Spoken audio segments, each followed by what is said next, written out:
Hello friends, welcome to another video. In this video, I will discuss theme of natural law from the King Lear. Let's start.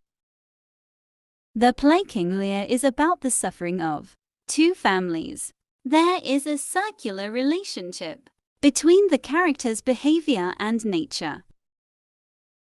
Destruction of the two families results from human behavior breaking accepted laws of nature, and the disturbances in nature result from the disturbances in human behavior.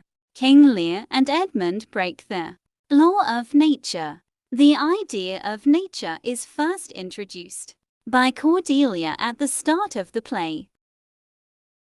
Edmund, Goneril, Regan, and Cornwall represent evil and function in violation of natural law.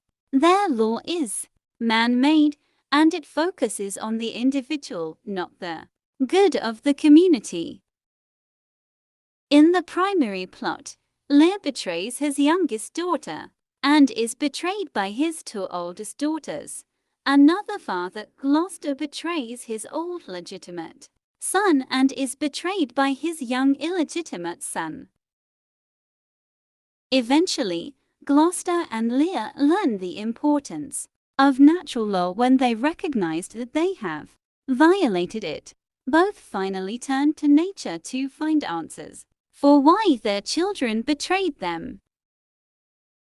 In both cases, the father-child relationship is destroyed through a lack of awareness, breaking the natural law, and hasty judgment based on emotions.